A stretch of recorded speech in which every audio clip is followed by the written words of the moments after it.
Good afternoon, everyone, and welcome to the Big East Rewind. I'm Chuck Everson from Villanova University, and my partner, as always, my point guard, number 23, Sonny Spera from Syracuse University. How are you, Sonny? Chuck, doing great today. I'm so excited. Hall of Famer. Here we go. Another Hall of Famer on the show. I mean, Bring him on, baby.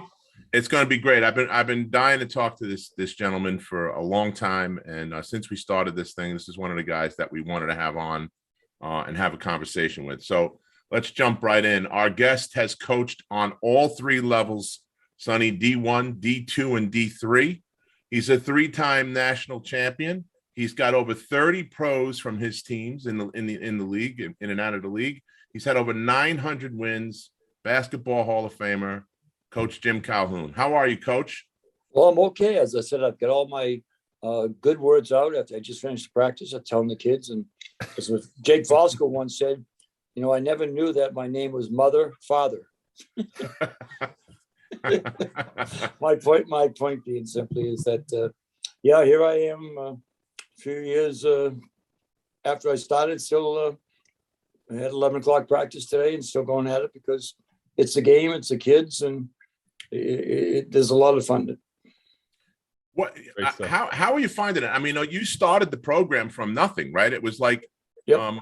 There was. How did that all come about, Coach? Somebody call you and said, "Hey, we have." Yeah, a guy named Bill Colorelli, one of my former assistants from Connecticut, and he was the AD here at St. Joe's. St. Joe's is a 100-year-old university in West Hartford, Connecticut. Okay. All women's school till 4 years ago, and he called me about starting the teams. Can you think of a coach? And after I went down a whole list of people, and this being a Catholic institution, they thought anybody who took coaching here would also take a vow of poverty, like nuns and like our priests do. And I'm Catholic, so I can say that. But more importantly, we kept thinking of people. He said, our president, Dr. Ronald Free, has 2 PhDs from Notre Dame. She knows what athletics can do for the university. And that's actually why I came here. I said, really? So in 4-year period of time, we've made the NCAA tournament. Right now, we're ranked with 2-0 to start this season, ranked 9th in the country out of 450 schools.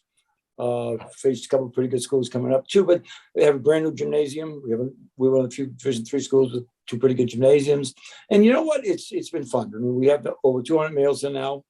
It's changed the university a lot because there's now a campus life. We have probably about 500 or 600 out of the graduate students, 500 or 600 dormitory students, but we have a campus life now. Athletics have a lot to do with that. And it's been great. I mean, is it all perfect? Never is, but that's why we do it. Did you find you missed the guys? Is that one of the reasons why you decided to come back, Coach? You miss being around the guys at practice? Yeah, I mean, I have my associations where I'm still very close. Ben Gordon's gone through a couple of difficult times. An incredible player for us in 12 years in the league, and a whole bunch of other guys. And people ask me, did I call Kimber Walker? I said, he signed a $138 million contract. Why would I call him? He's a great ship. He doesn't need me. But some of other guys, yeah, he's doing things. Thank you. And but my point being is simply, you're always going to stay in touch with the kids. I've had a charity that's raised over $9 million for the Calhoun Cardiology Center, and we have a game every other year. And we go down Mohegan Sun, and we can make $300,000 or $400,000 in 3 days. And the great thing about that is that kids come back. And that is something that I treasure. My wife calls it my Christmas because I go back and see my kids. And very simply, I have a great family and grandkids and 2 sons, etc. But you couldn't have said it better. I miss watching, being in someone's life for more than just hi, and hopefully try to make a little difference at a particular point in their life where they may need a little help. Not until I came to Connecticut where I bought into wow, Calhoun is the closest thing as a father figure I've ever had in my life. So him just teaching me and, talking to me and taking that time to extend himself. And he didn't have to. It wasn't about wins and losses, on the basketball court. I felt like it was about wins and losses in life. I think he was preparing me for life. Still is. What we talk about right now don't show up on the scoreboard nowhere, but it shows up in, my heart. It shows up in our relationship. He's still pouring into me, and helping me be a better version of myself night in and night out. And I'm always grateful for that. And I would not be the human being that I am today. I would not be the father that I am today if it wasn't for, his wisdom and his insight.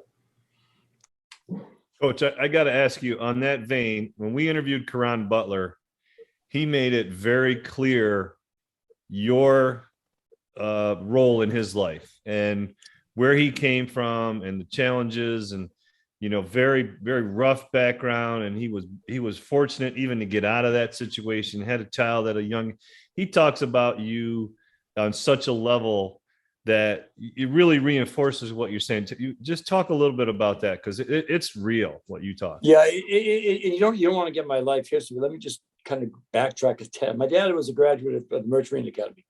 Got 2 double promotions at 16. Was out of high school. Okay, and went out to sea for a short time before he went to the Merchant Marine Academy because he was too young to go to the Merchant Marines. Well, not go out on the sea and then come back and go to school. Anyways, I have 5 sisters and a young brother, and I'm in the middle. And the 7 of us plus my mom. My dad died at 15, and everything changed. My dad was a superintendent. My brother's 5. A couple of my sisters were very young. A couple older sisters, and very simply, I got a full scholarship with a guy named Jack Lehman to UMass. Going to play up there, and my mother started having heart problems a couple of years after he died. My sophomore year, I was 15. So I came home and worked for 2 years as a stonecutter. And someone said, "Where'd you get that edge? What edge? What are you talking about?" And very simply, those years kind of taught me that in some lives, my high school coach couldn't have been better. My football coach couldn't have been better. Principal of my high school, and then on into college. But I spent 2 years out working every day, getting up at 5 and going to a shed, working with stonecutters. And the great thing, you learn from people. All the guys I worked with were Italian. And they said, if I hit my hand, they said, "You'll feel that when you're 50. By that I mean chopping. All those kind of things. And then during that time, I realized that the only way I was going to go forward, because I wasn't quite sure how, I had responsibilities at home with my family. And yet I'd been a full scholarship player at UMass. And I eventually ended up with a friend of mine, a guy named Gaten Sobucci, who was a great football player, football coach at AIC. And I transferred there after 2 years, went there, and things worked out well. And what I found out, though, all along that way, guys, I had somebody there to help me, whether it be a coach, a lot. Just my family. And I thought that someday, if I get in position and I tell a kid, I recruit you, remember, I don't recruit you for a day, I recruit you for life. And the thing about that, I take it very seriously, because folks had taken me very seriously, which changed obviously my entire life. That's why I do it. And Karan was one of my favorite stories. I was out at his wedding as his best man many years ago in Vegas. And but they're my kids. And someone said to me, it's great, but I said, wait a minute now. I got a house in the Rhode Island Beach, a home in Hilton Head. I got a home in Connecticut. Financially, thank God, I'm in great shape because of those kids, because they believed in me and believed what we were trying to do. And just like folks did that for me many years ago, I passed it on. And once again, it's what you guys mentioned. I missed it. I missed the associations. They're not going to be all as dramatic as a Quran, but in many ways, you can be there when they need somebody. He talked about, though, like as a father, you would talk to him what it's like as a father, and it had nothing to do with basketball. Oh, no, not at all. No, it was fascinating. It's funny because a couple weeks, maybe a month ago, I got a call from Rip Hamilton, who almost went to Villanova, and very simply, he said, "Coach, you got to help me. I'm helping my son become players. Help me here." And very simply, a lot of my conversations with my kids might be advice about what I think they should or shouldn't do. A lot of my advice is very simply, I try to tell my kids, you don't have to look a certain way to be poor, to be a guy that, like I used to joke I had in college by the time I got to AIC, was after scoring 36 points, I'd go wash all the team uniforms, the jocks and everything else. And we all came from different places, but we got there because someone cared about us. And I just simply think, when someone says, "Are you really angry at kids?" I'm not angry. I'm disappointed in them. But I show my disappointment because I care about them. One thing I've learned is, you get on pretty good during the game. Yeah, I do.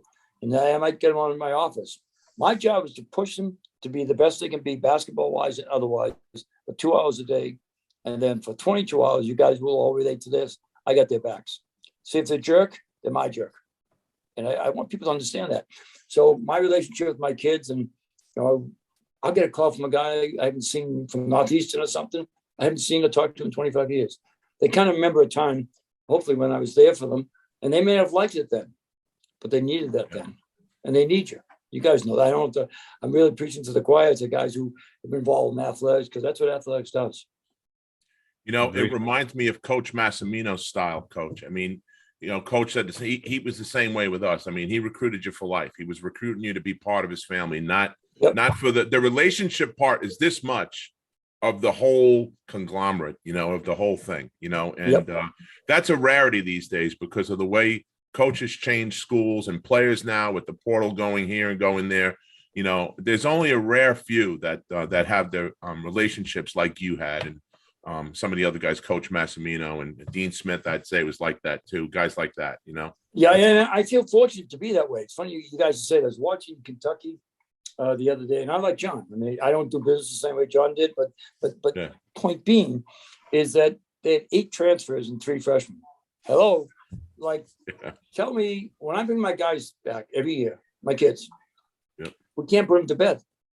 They're telling stories, some true, some not so true. But my point being, because they love the family, right? The camaraderie, the memories, the sharing experiences. How does that go on now? How can you associate with teams where the guy is there and people say, it's a rental player. And I know that sounds crass. I love the game.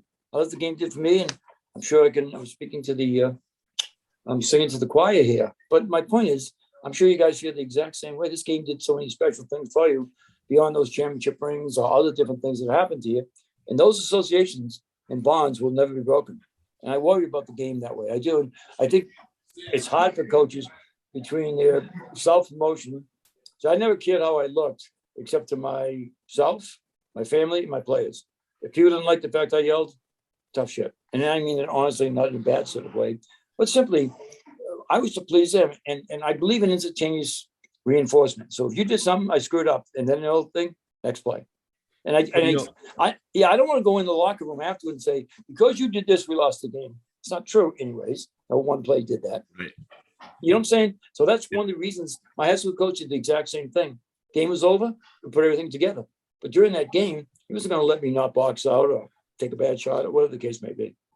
One of the things that Karan Butler talked about was he felt they were talking about him going early and going hardship and having that conversation with you and how you guys connected, and then culminating in the following year, winning the Big East championship at the Garden, and you're hugging him and you said, now you're ready. And, it's kind of really summed up what he was talking about. And just talk about when you have a player like that or others, and you've had tons, when it gets to that point, well, how's that conversation go? Well, I think with Karan was a good example. He'd been 2 years, Maine Central Institute prep. He was 22 years old as going to his sophomore year, 23. He was getting to be mature by that point. First year, he wasn't ready to go. I told him he didn't need to be institutionalized. I don't mean the place you were before that, the reform school. I mean, you need to understand how to get with people and to relate to people and to understand what a team means and what school means and things. And that next year, though, when he started talking, he was serious. And I said, no, you got to go. Now, I'm not. Here's the thing that he may have not told. He started crying. He said, and he didn't say, you're not going to make me go. But he said, Coach, but I love it here. You may love it here, but you're going to love it much better when you're going to make those, $3 million a year. and my point being simply, there's times that you got to tell the kid when to go. And other times, like Rip Hamilton wanted to go after his sophomore year, so you're not ready. The league will chew you up. The next year, we went 34-2. He was the MVP of the Final Four, and he went 9th in the draft. He was ready. And I just think it doesn't always work perfectly. But you realize this, but I had 6 total McDonald's All-Americans in 26 years. So a lot of our kids, Okafor and those guys developed. Secondly, for a lot of our kids, they needed to come someplace. It wasn't I didn't get good players. I got terrific players. They weren't just quite mature enough or skilled enough or whatever it may be at that point to go to the league. Because we end up with 33 kids. People forget that we've had 18 lottery selections in a relatively short period of time. And my point being, for a lot of our kids, they need to understand that when you get to the NBA, it becomes a pure business, and all they really care about is not you. Obviously, people do, but they care about your game because that's what they're getting paid for. If they don't win, the coach moves, the general manager moves, etc. I've got to know the game very, very well. Certainly, with having a lot of players. I think the first great player, God rest his soul, I had from Northeastern was Reggie Lewis. God rest his soul. Died of a heart attack. Was an all-star. Was captain of the Celtics. And my point being is that the league is nothing wrong with that. But you got to understand, they aren't going to worry about anything except bottom line because that's what they're dealing with. But the relationship between a player and a goalie, I'm sure, is like that. Louis Conaseca, when he talks about Chris Mullin, it's like it's one of his sons. I think a lot of us try to do that. But I'll tell you one of the great daily things. There's no week that goes by that I don't have 3 or 4 conversations with former players. They could be at Northeastern, even high school, because it's such an integral part of my life. Yeah, that's the way it should be, Coach. Really. I mean, that's a very, very special thing. And I hope those guys understand that that's not the norm for everybody. Believe me, having been on that side of the fence myself with Coach Mass, that's just not the norm. And sometimes as a player, you think, well, everybody does that, but that's not so. So I think Rolly, yeah, and I didn't have much relationship with Rolly. Rolly's a very tough guy. You don't realize, like Louis, if you don't think Louis is a competitor, Louis is a great competitor. Rolly was a terrific competitor. And I told someone he's probably the greatest coach, one of the great technicians, clearly, with a clock. Yeah. With a clock. I don't think people realize that his life changed the moment, basketball life, the moment the clock, because he had figured out how to manipulate, yet have very good basketball. Some guys would make boring. He was a master at that, certainly. But my point being is simply, I think that I kind of wish, and I think we all do, right, that it could go back. And I'm not saying let's go back to the old days. We're not talking about that at all. I mean, like my kid said today, I was open on the 3. I said, well, they know exactly what I know. That's why I left you open and for the 3-point shot. And, I don't like all the basketball with, 40, 50 threes in NBA games, but I love the game. I love what it does. I just would like to see the NCAA right now has really let down the fact that, everything and anything is fine. I'm not buying into that. Yeah. Coach, when you started at UConn was not one of the power teams in the Big East. And the things that we talked about, and even Dave Gavitz, UConn wasn't really one of the original schools that was going to be, Holy Cross. Talk about when you came into that environment, how did you get your culture? How did you get things changed to believing in you and believing in winning? How did that happen? It's like anything else. I've been fortunate enough to give a lot of corporate speeches. Even they have to, interpret the Bostonian accent beyond that. So I keep it right in Boston. No, but about leadership, and I very simply think there was no one every day. So the first meeting I walk in, I see John Thompson, who when I tried out with the Celtics, he was my roommate. Okay, but then I see John, Louis, Boeheim, PJ, Patino. I think 6 of us ended up being in the Hall of Fame out of the 9. But I never feared them. I respected them and wanted to be part of it. And very simply, I never believed that we couldn't be good. Connecticut had incredible advantages no one else had. Because remember, we had something we had homecoming, football's lousy now. Oh, Jim Moore might change that, the new coach we just got. But my point being, we had homecoming weekends, real week, that type of weekend. Secondly, we can captivate a state. Scott Burrell, Chris Smith, a lot of really good players. We weren't getting them till we got there. And the point being is that I truly believe, why couldn't we be good? We I shouldn't say we're the own, but we could dominate a state. And not many people can do that by our location. We can sell out every game, which we did. I mean, from I think it was in 88, when my second year in the NIT, the Ohio State, which is good. We did a good team like that. We didn't have a ticket. And I think 2012 was the first open ticket at the XL Center, 15,000.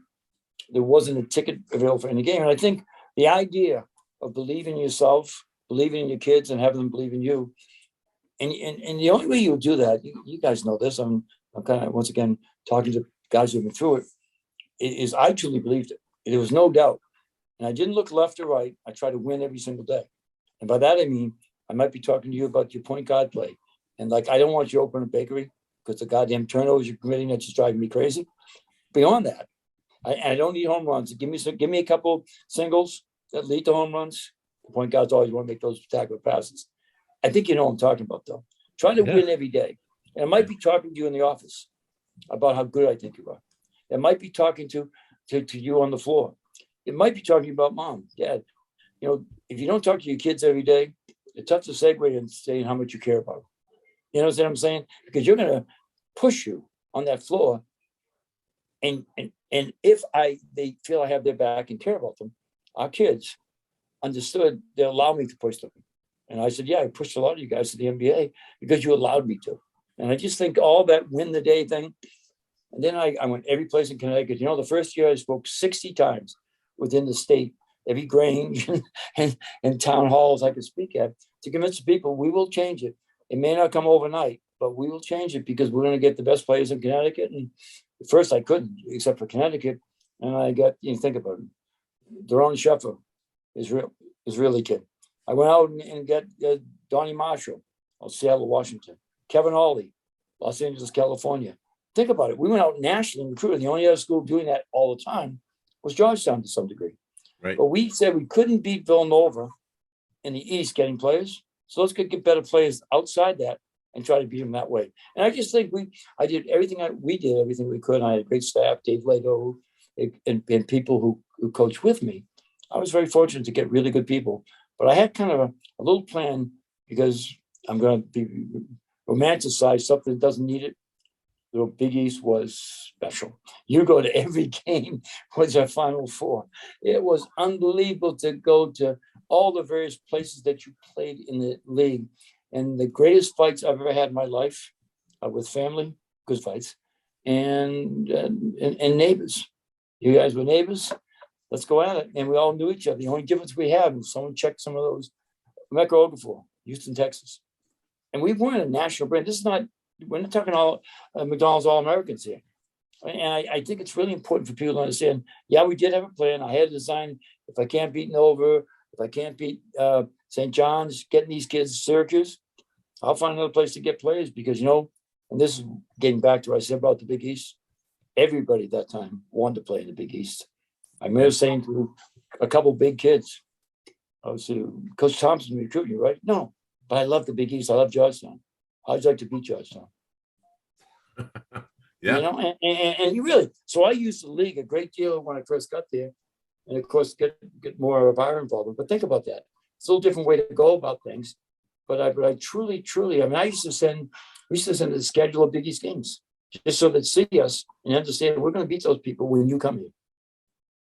Wow. That's a different way of going about it. Smart, be a play on the conference. The conference back at that time was the number one conference arguably in the country at that point. I mean, it wasn't arguably. We had 3 out of 4 right before I got to Chucky. I mean, they had 3 out of 4 Final Four teams, and the names.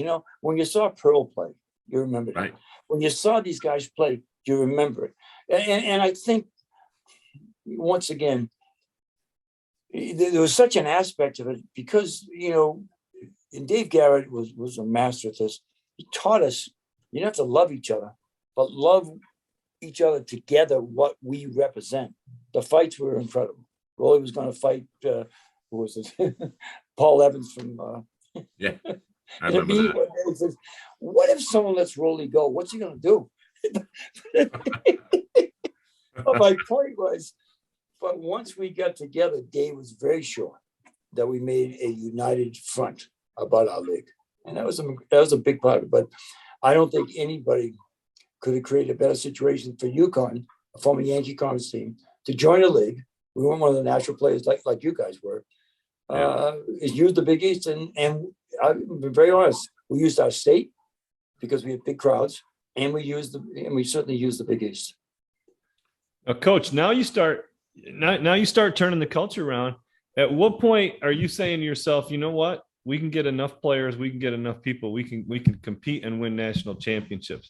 Because that's where you headed. I mean, not a lot of guys have won 3, that's for sure. So how did that start in your mind? How did that start taking a hold? Yeah, I'm getting back to that win the day kind of thing that I try to do. I just thought if we kept knocking on the door, you got to understand, we probably should have, except for Christian Lake's job in 1990, go to the Final Four, making that incredible shot against us. we had so many chances to get there for the next 7, 8 years. We couldn't. A couple of things. And I admit it now to some degree because it was true. I kept practicing the same way. But as we get into the season deep, shorter periods of time, trying to do the same thing just as hard. Because the way we played was come at you. And I did that from a coaching standpoint. And the other thing I did very simply was play more. If we end up the regular season 25-5, 24-7, it makes no difference. You still got to get there. So I did a lot. We did home and homes, Arizona, Texas, Duke. I mean, the whole thing. And what I did near the end of the season, always take 3 or 4 tough games. And then the league helped us, obviously, immensely. But I mean, I always thought we could get players. And one thing that gets you players is that I believe at that time, might have been only us in Georgetown, we were sending most players to the league. And that's a great selling point because every kid thinks he's going to be in the league, obviously. And I think we sold that. And we, in turn, started to prepare ourselves to be really good and be great at the end. And we talked about it. Now, you guys do know about self-fulfilling prophecies, that if you say things enough times, you might call it bullshit. But self-fulfilling prophecies, really, if you say it enough times, the kids kind of believe it. I used to tell them this time all the time. I said to them, fellas, no one works harder in the country than us. I have no documented evidence for that. This is not a scientific survey. But after a while, you'll wear them down the last 10 minutes of every game. Well, they'll start quitting on us. The kids believe that and we did work very hard in practice. But once again, others may have worked harder. But our kids believe we did. We really had a philosophy that we were heading towards something special every year. And so those, 5 Final Four trips, those 3, 4, now 4 for UConn national championships, we became obviously the most dominant program in the, we were the most, obviously we have the most wins, Final Four wins, and that's kind of what they count of anybody, because we got really good players. But we all, it's like Villanova is doing now. The best thing that happened to Jay Wright, who I have incredible respect for, I think he's a terrific coach and guy, was when he got an injury. I think Sumter got hurt a few years ago when they were almost good enough to go to the Final Four. Jay started playing 5 out and never changed. Yeah, Curtis Sumter went down. Yeah. Right?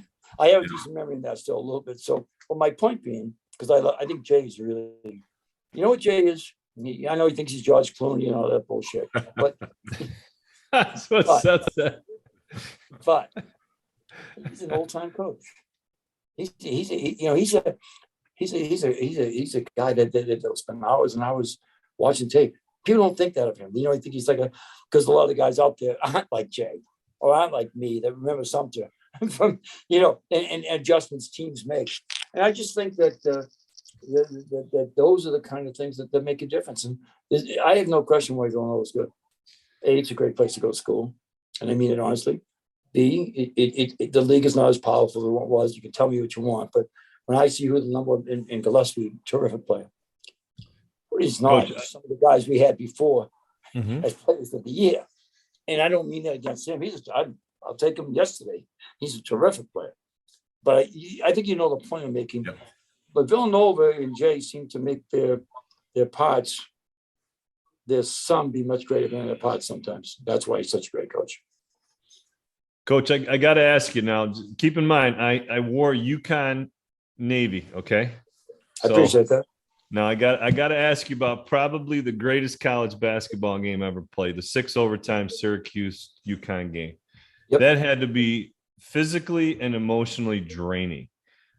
Just to even mention 6 overtimes, I probably couldn't go to the bathroom 6 times.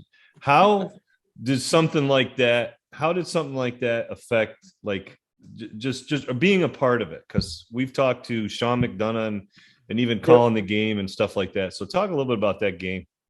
Yeah, I think people afterwards said, well, you seem disappointed. And I hate to say it, but no shit. Yeah, you lost. We just 70 minutes and we ended up with a loss. Instead of 40 minutes. And we had, and you know this, except for a play at the end, 4 of the 5 overtime, 5 of the 6 overtimes, we had a chance to win at the end. So I was incredibly disappointed. Everybody said, well, it's great. Maybe for you, it wasn't that great for us. But in retrospect, it probably showed where both programs were. We were really good. People don't realize, they said, well, the 6 overtime was tough. Yeah, we went to the Final Four. So we did okay after that. But my Yeah. point being, it was a historic game, no doubt about it. But if anybody wanted me, built the way I'm built, and I know who I am, to think that it's a joyous occasion, I was happy for Jimmy. And I have great respect for Syracuse.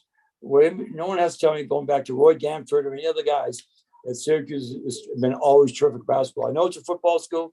No, it's a basketball school, in my opinion. But regardless, so I had incredible, and I like the way my kids fought. We, both teams are fouling guys out and so on.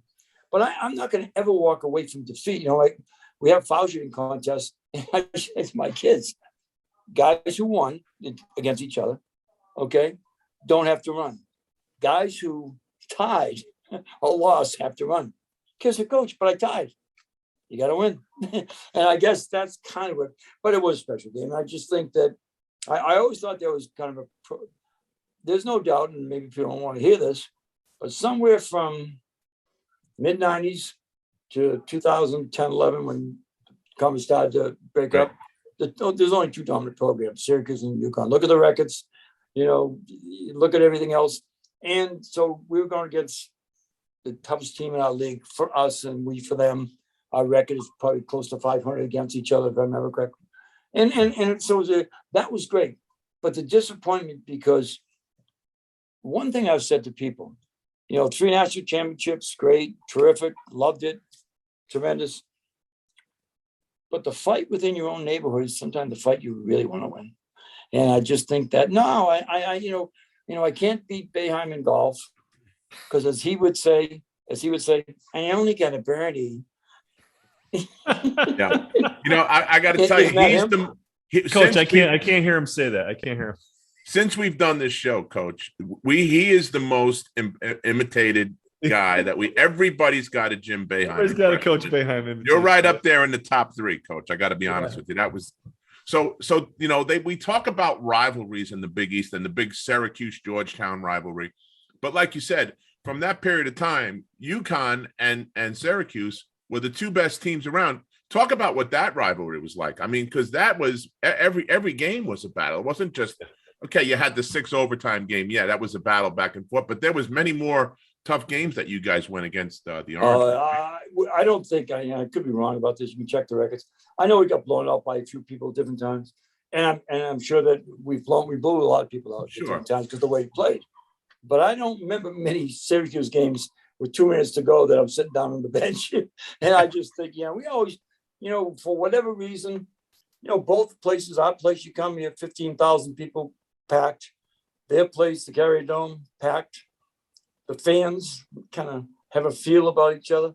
And everybody kind of knew what the name of the players, if you start running through Danielle and Ray and Kimber and Rip and, right on Okafor and Gordon and all these great, great players. And you could do the same thing at Syracuse.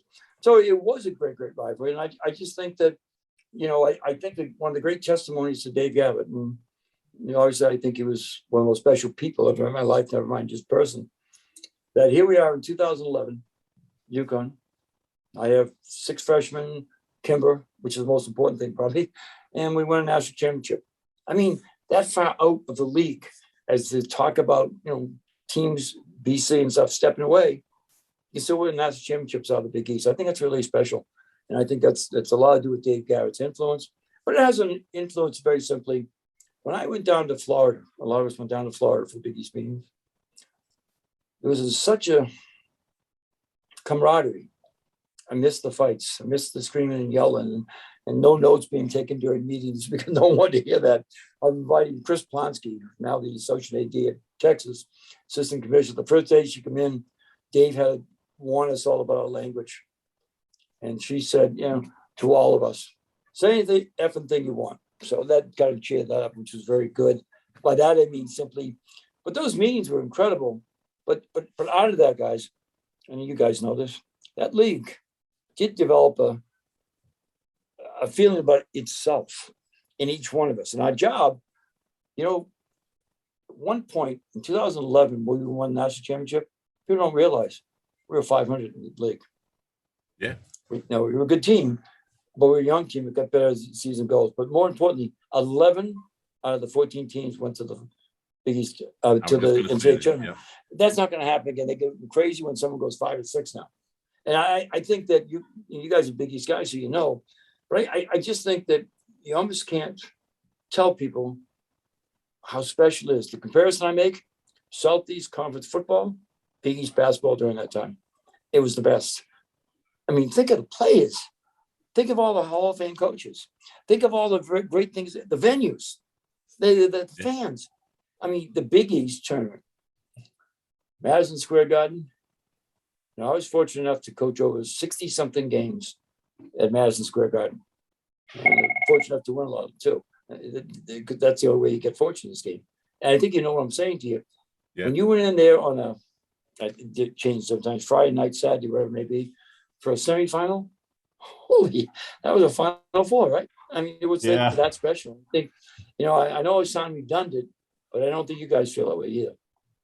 No, that's semifinal. That's usually Saturday night. That if you made it Correct. there's no, I don't know if there'll ever be anything else like it. It's spectacular, and everybody has commented. And we didn't even ask you a question, Coach, and you came up with that, you know, organically, and that's just it's just special. Yeah, I think players. Yeah, Go ahead, players I'm sorry. can come back there. You know, occasionally come out kids like Kimberton Nix now and other things. He'll come back for games. But they all, when they grew up in New York, particularly Eastern kids, the Garden. The Garden is the place to be. Am I correct? If you say it, and it's not Boston Garden, unfortunately, it's Madison Square Garden. And John Condon, you know, time out, time out.